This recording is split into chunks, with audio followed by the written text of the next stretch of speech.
ladder of success is never crowded at the top. Chapter 11. Power of the Mastermind, the Driving Force. The ninth step toward riches. Power is essential for success in the accumulation of money. Plans are useless without sufficient power to turn them into action. This chapter will describe the method by which an individual may attain and apply power. Power may be defined as organized and intelligently directed knowledge. Power, as the term is used here, refers to organized effort, sufficient to enable an individual to transmute desire into its monetary equivalent. Organized effort is produced through the coordination of effort of two or more people who work toward a definite end in a spirit of harmony. Power is required to accumulate money. Power is necessary to keep the money after it has been accumulated. How can power be acquired? If power is organized knowledge, let us examine the sources of knowledge. Infinite intelligence. This source of knowledge may be accessed with the aid of creative imagination through the subconscious mind, as described in the previous chapters on faith, autosuggestion, and imagination, and as will be elaborated on in Chapter 13, the subconscious mind, and Chapter 14, the brain. Accumulated experience. The accumulated experience of humanity may be found in any well-equipped public library. An important part of this accumulated experience is taught in public schools and colleges, where it has been classified and organized. Editor's comment.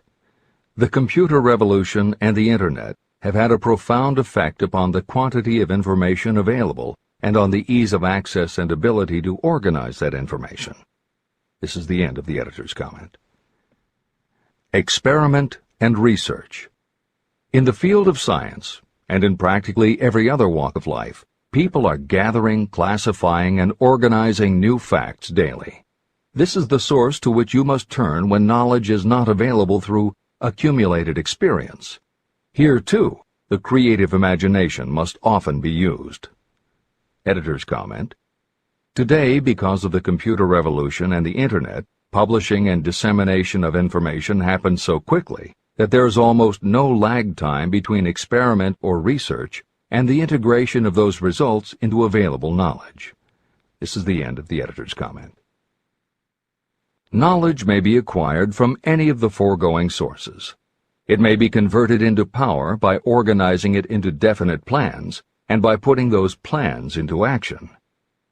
If you examine the three sources of knowledge, you will see how difficult it would be if you had to depend upon just your own efforts to assemble all the knowledge you need and turn it into definite plans of action. If your plans are big and comprehensive, generally you will have to get others to cooperate with you if you are going to organize your knowledge so that you can turn your plans into power. Gaining power through the mastermind. The mastermind may be defined as coordination of knowledge and effort in a spirit of harmony between two or more people for the attainment of a definite purpose. No individual may have great power without utilizing the mastermind.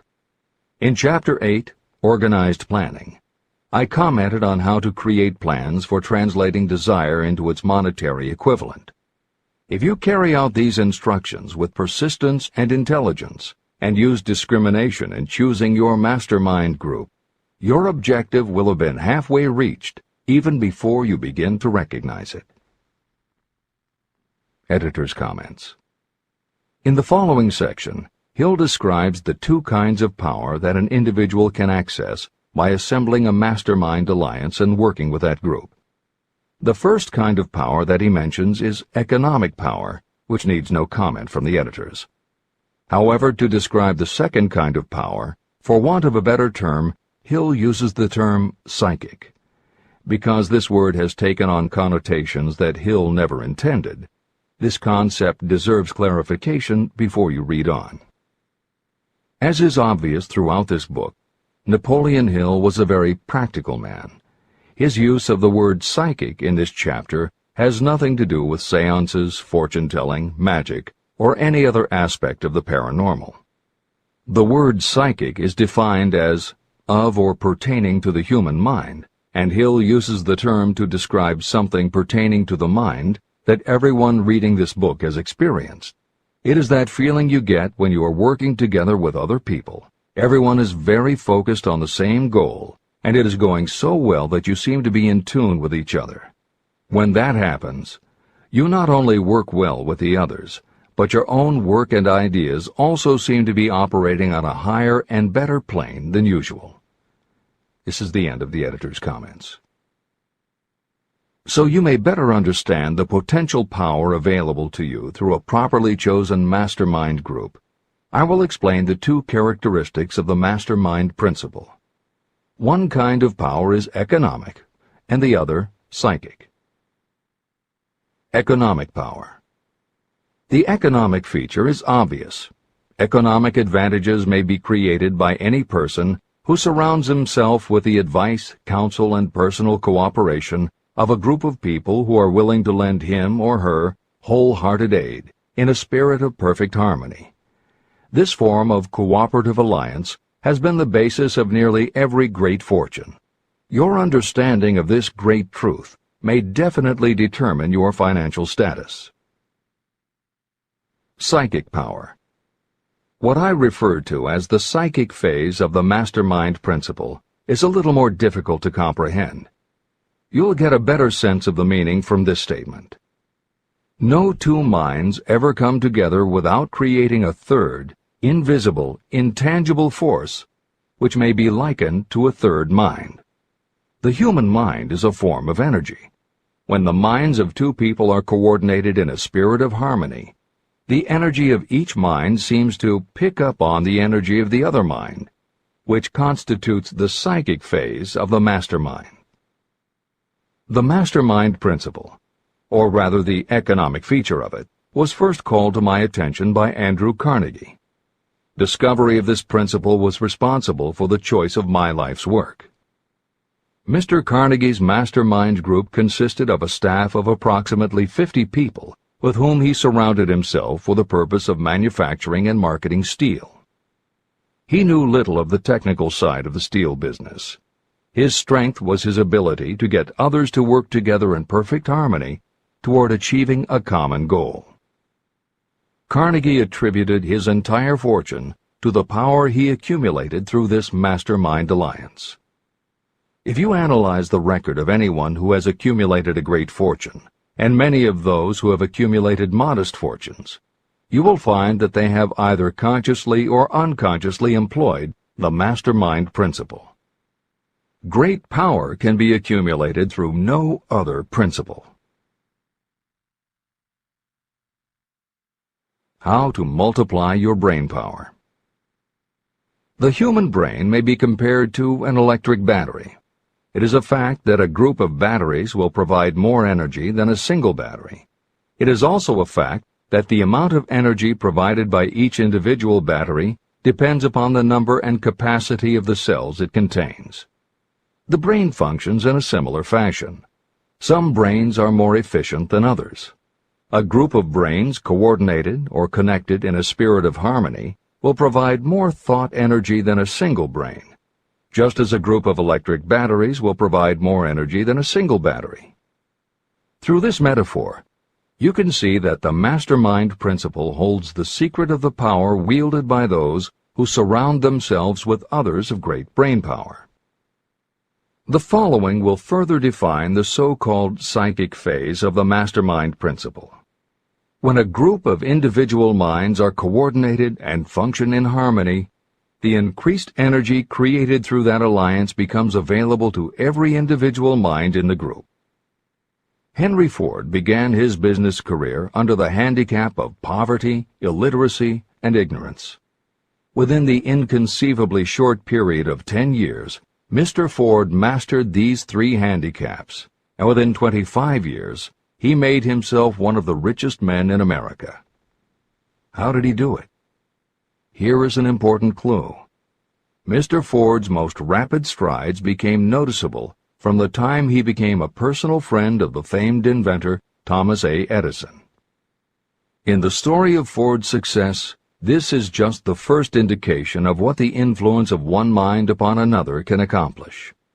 Follow his story further, and you will have even more evidence that power may be produced through friendly alliance of minds.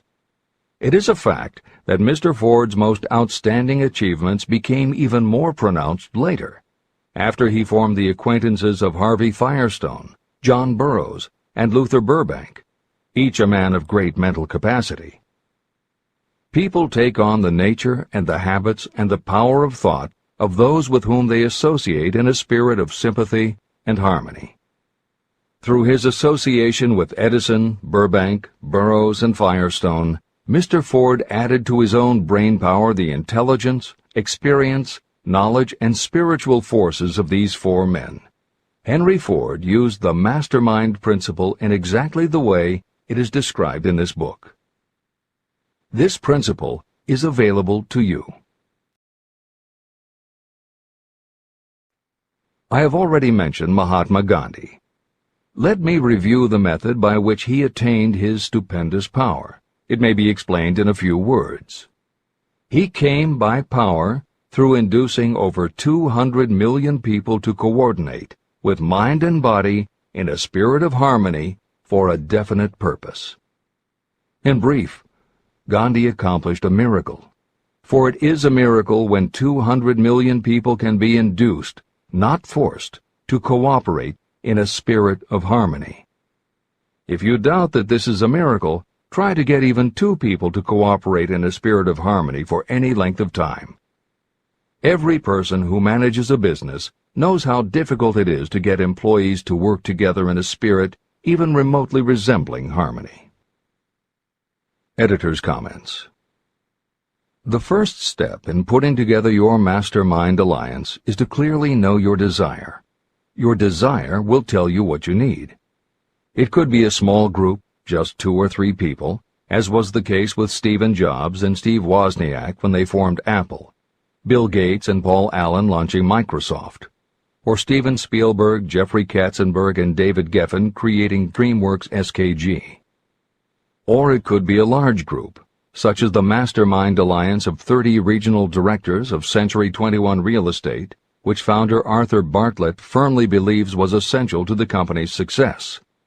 Napoleon Hill suggests that in most cases it should be a dozen people or less, and generally the smaller the better.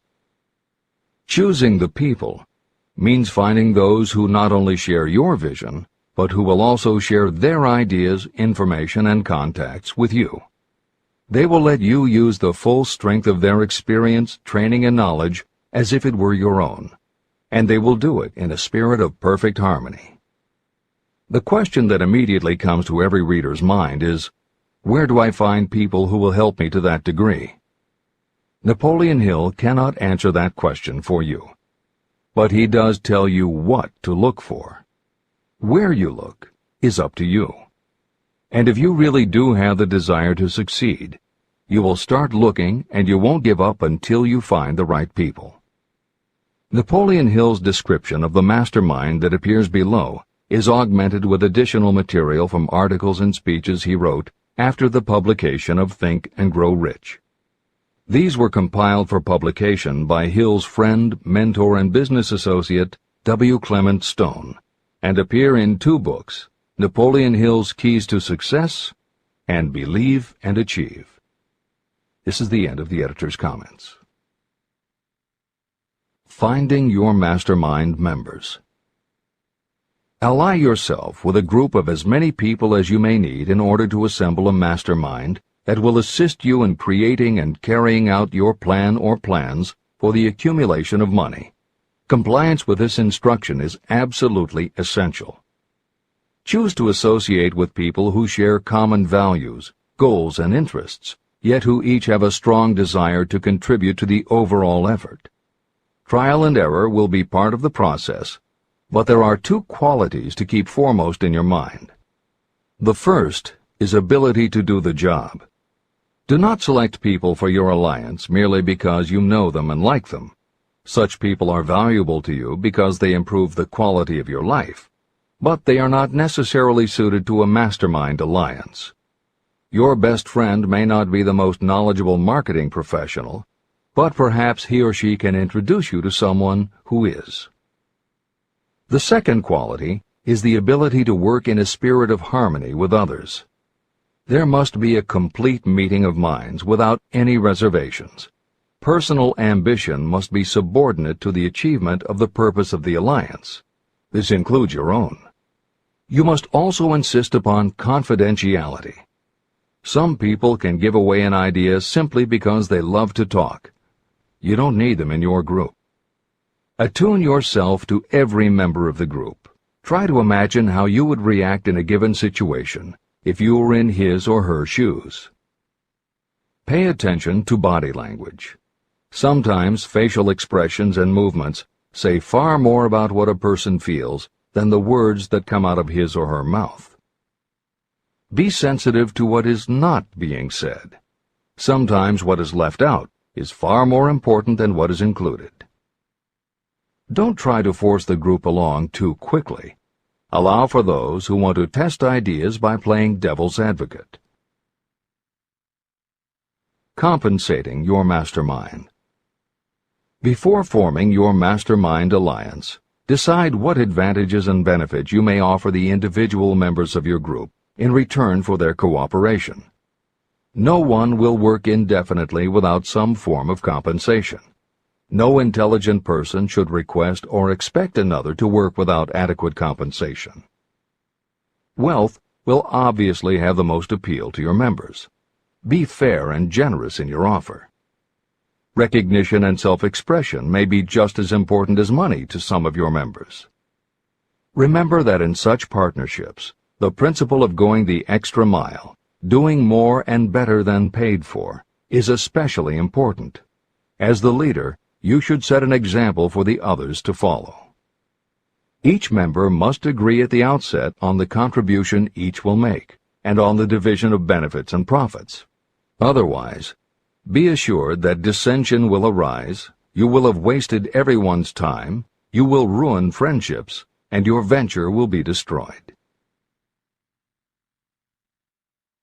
Meeting with your mastermind. Arrange to meet with the members of your mastermind group at least twice a week, and more often if possible, until you have jointly perfected the necessary plan or plans for the accumulation of money. The first meeting will be involved in sorting out strengths and weaknesses, and in fine-tuning your plans. Your alliance must be active to do any good. Establish specific responsibilities and action steps to be taken. As your mastermind matures and harmony grows among the members, you will find that the meetings create a flow of ideas into every member's mind. Don't let the meetings become so regular and formalized that they inhibit phone calls and other less formal contact. Mastermind maintenance. Maintain perfect harmony between yourself and every member of your mastermind group. If you fail to carry out this instruction to the letter, you may expect to meet with failure. The mastermind principle cannot work where perfect harmony does not prevail. Create a non-threatening environment. Explore all ideas with equal interest and concern for the originator's feelings. Everyone must deal with everyone else on a completely ethical basis. No member should seek unfair advantage at the expense of others. As the leader, you must inspire confidence in your members by your dedication to your desire, which is the object of the group. The members must know with certainty that you are reliable, trustworthy, and loyal. When you are finally ready to present the results of your efforts to investors, buyers, or the public, you may face your greatest leadership challenge in maintaining the harmony of your mastermind. The group's efforts will now be judged by outsiders, and facing judgment takes courage and persistence. The courage of separate individuals is nothing compared with that of a united team. The more you are able to maintain harmony, the greater the power, and the greater the power, the more resistance you can overcome. Marriage and the mastermind. A mastermind alliance with the person you love most deeply is of untold importance. If you are married and have not built your relationship on the same principles of harmony that are crucial to any alliance, you may have some reselling to do with your spouse. Set aside time each day to talk about what you want to achieve and how you are going about it. Rely on your definiteness of purpose to build your persuasive abilities, to convince your partner of the benefits of the work you are doing. It is very unlikely that your work will not affect your husband or wife in some significant way, and you absolutely must not drag your partner unwillingly into any adventure. Build your mastermind alliance into your marriage from the start, and it will steady and support you through the darkest moments. In fact, your whole family should be incorporated into your alliance. Lack of harmony at home can easily spill over elsewhere. A united family is a great team. The mastermind and infinite intelligence. The list of sources from which you can get power is headed by infinite intelligence. When two or more people coordinate in a spirit of harmony and work toward a definite objective, they place themselves in position to absorb power directly from that great universal storehouse that I refer to as infinite intelligence. This is the greatest of all sources of power. It is the source to which geniuses and great leaders turn, whether they may be conscious of the fact or not.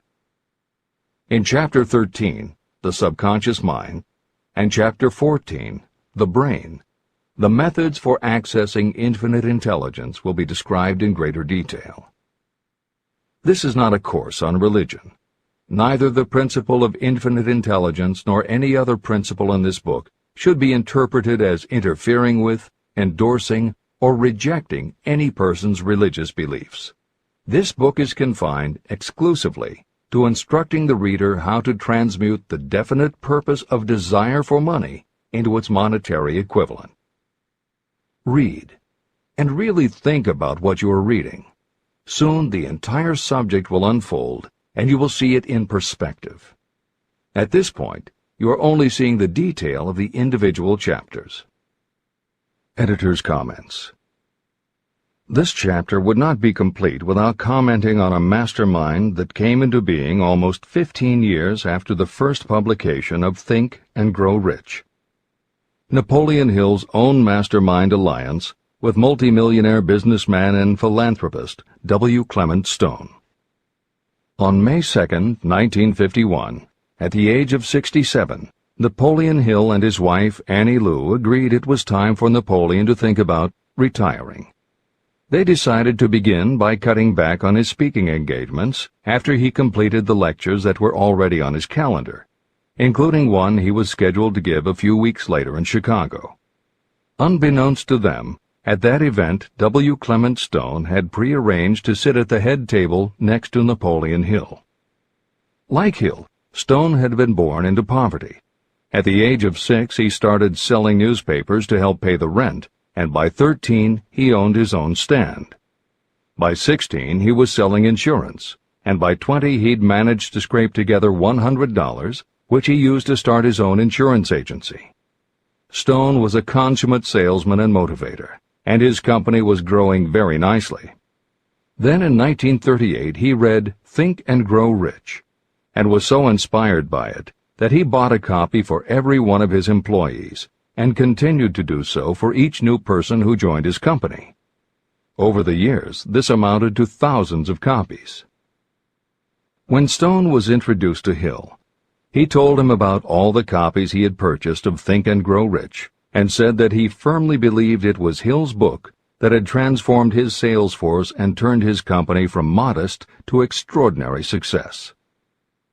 Napoleon Hill and W. Clement Stone found that they were in such complete accord that by the end of their first meeting, Hill had decided to postpone his retirement and join with Stone in a venture dedicated to creating a better world for this and future generations.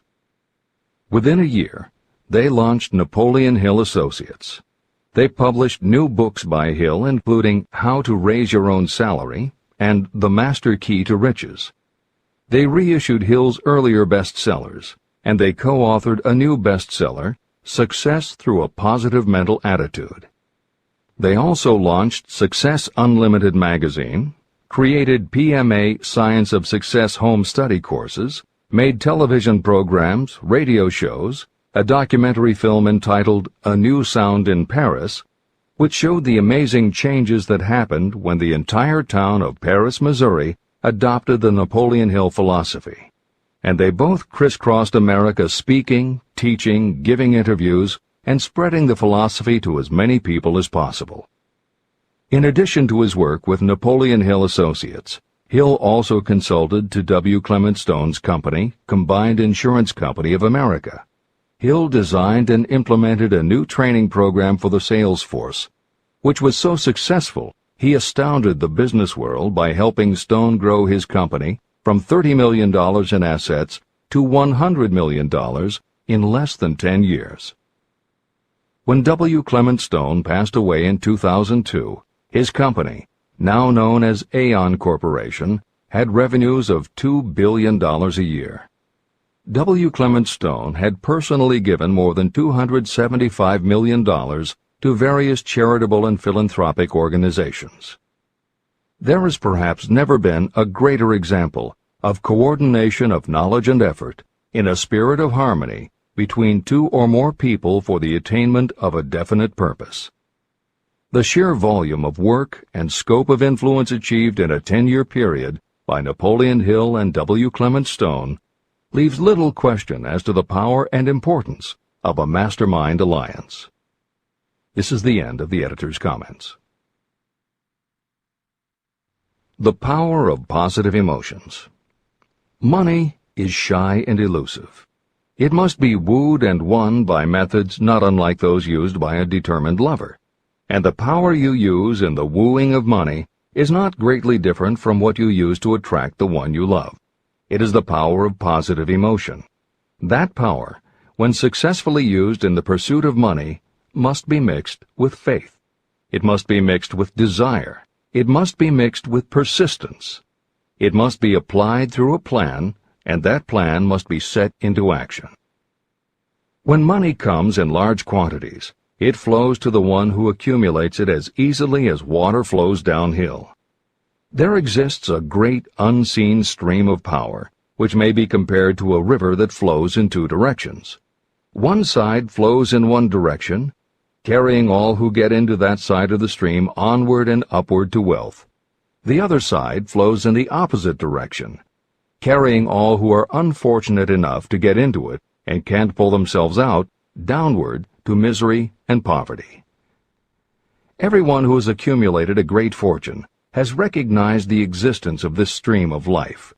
It consists of one's thinking process.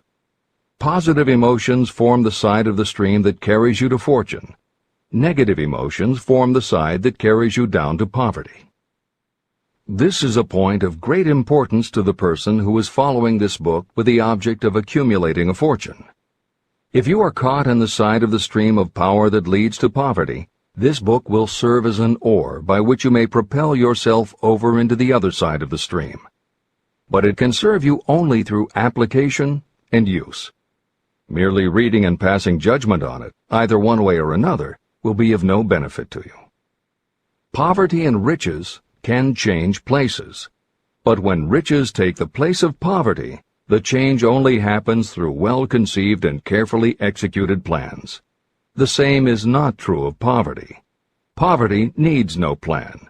It needs no one to help it because it is bold and ruthless. Riches are shy and timid.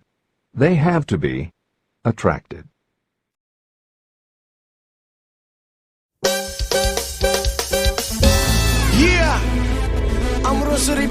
Promotional copy. Caché Royal, total. Turinde ko ng style, ang to amiting dini. Bono mister da manera mi, I ami no manera abo. Viva manevo ta sinti dushi.